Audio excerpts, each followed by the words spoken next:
Hey guys, happy 2014. This is the first video for this year, if you don't count my blooper video. I did want to ask before I get started with my December favorites though, I'm planning on doing my beauty favorites for 2013.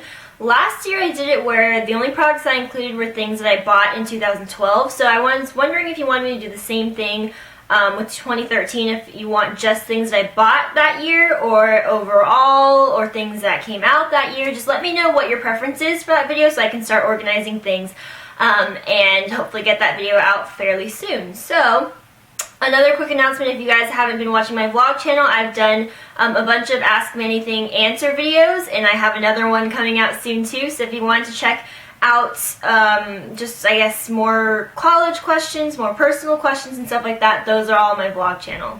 Okay, so without further ado, let's get started with my December favorites.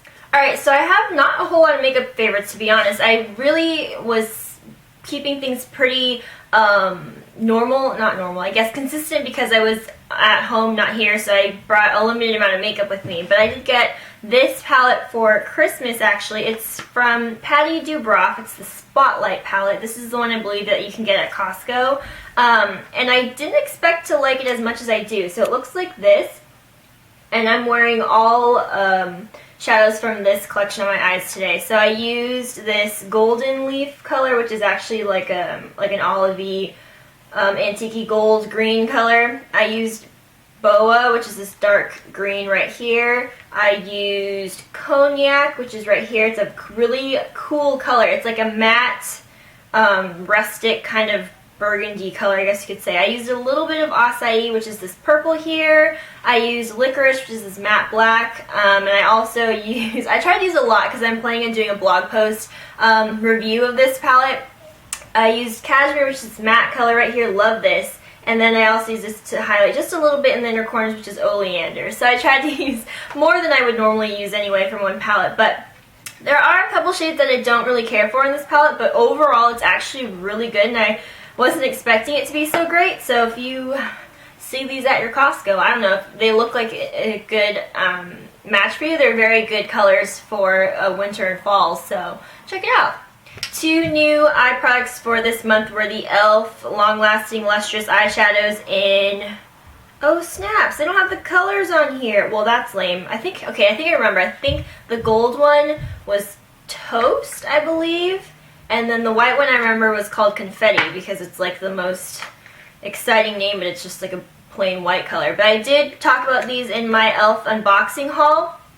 I love these, I really do, and I wasn't expecting to love them so much. They're like a moussey texture, so I never owned any of the Maybelline Dream Bouncy blushes, but people say that the texture is similar to that, so if that helps you guys out in picturing what it's like. I really like these though. You do have to use a primer under them though. I did try to use them by themselves, and the creasing was just not happening for me. Well, it was happening, which is...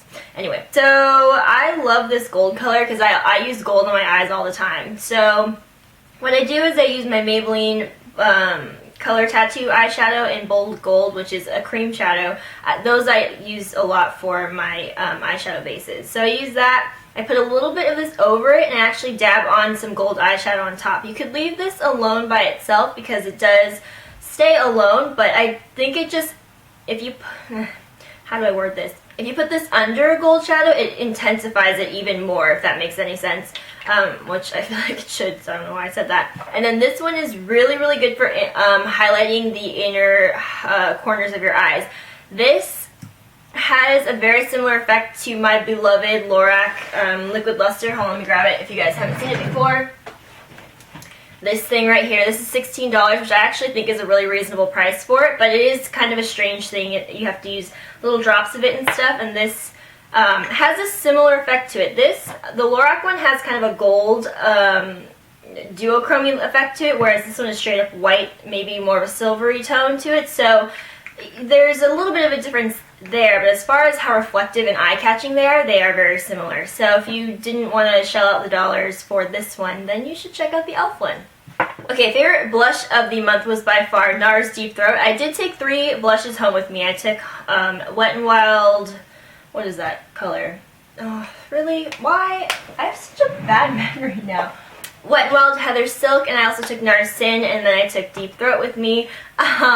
This I wore this one way more than the other ones, and I actually hit pan on it. So can you guys see how big that thing is right there? Yeah, I love this blush. It's my favorite blush of all time, so I use this one a ton.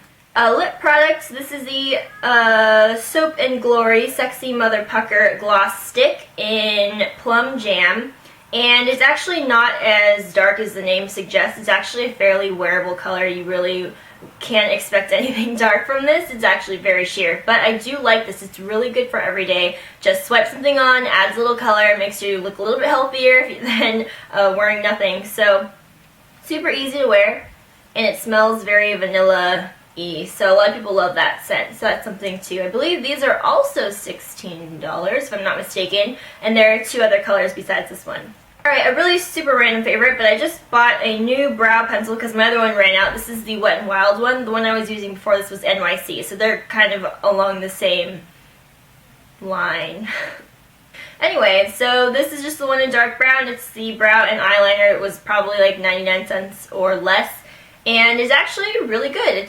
I don't mind using it at all. I use the pencil, I set it with powder, I use my e.l.f. brow gel stuff, and then I'm good to go. So I was very impressed with this.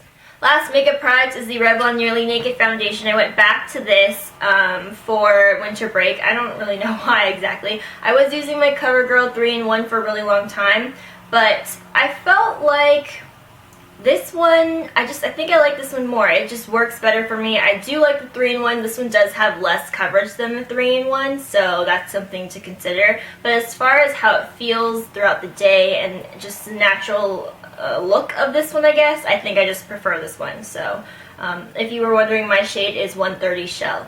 I have a perfume favorite, and this is the one that was in 17 magazine. Yeah, the stuff that I recommended, actually, some of them were in there. That's exciting, huh? So this is the DKNY Duo that has Be Delicious, the green one, the original one here, and then it has Be Delicious Fresh Blossom over here. I was wearing Fresh Blossom a ton this month. I actually took my full size, the actual apple bottle spray home with me. I left it there. So I just decided to show you guys a little Duo roller ball. But this is my go-to scent anyway. I use this all the time. These and Escada perfumes are my favorites. I can tell you guys that these are man approved, so if you're looking for a scent that's not going to, be too much or anything, these are good. Alright, I have 2 fashion favorites. One is this cardigan right here. This is from Cotton On, and it's still available in stores. I've seen it around, so if you guys wanted to check it out. It has 3/4 length sleeves, I guess you could say. It is open, there's no buttons or anything. It just kind of hangs there, but it's really, really easy to style. I can throw it over pretty much anything. It's very neutral. I just like cardigans like this a lot, especially right now. It's not super cold, but it's a little chilly, so these are good. Also, you can wear these during the spring and summer because they are so lightweight, so this is a very nice thing to have. Last favorite to show you guys, I have this pair of shoes, which none of you will be surprised by if you follow me on Instagram because I've been wearing them almost every day. These are my Sam Edelman cute little booty things that I got for Christmas, so I am obsessed with these guys. I'm probably going to wear them today too, even though I probably shouldn't. I should probably, refrain from wearing them so much, but they're just, I love them. They're perfect. They sometimes look like jazz shoes, but that's okay. For anyone who dances, the tan jazz shoes, they sometimes look like that from far away, but it's okay. Actually, I do have one more favorite. They are my new glasses, but they're actually in my car, so I'll just insert like a picture here or something. But I am obsessed with my new glasses. I'm so glad because, first of all, I couldn't really see very well with my old ones because the prescription was wrong, and also the style, I was just like done with it. It's been 2 years, I needed a new one, so I'm really glad. They're the classic black frames, but they're actually they're from Calvin Klein, if you were wondering, and I love them. Love them. Aww. Okay. Alright, that is it for my favorites this month. Let me know what your favorites were in the comments below. I will insert my top 5 outfit of the days as always, and I guess that's it. I will see you guys next time. Bye!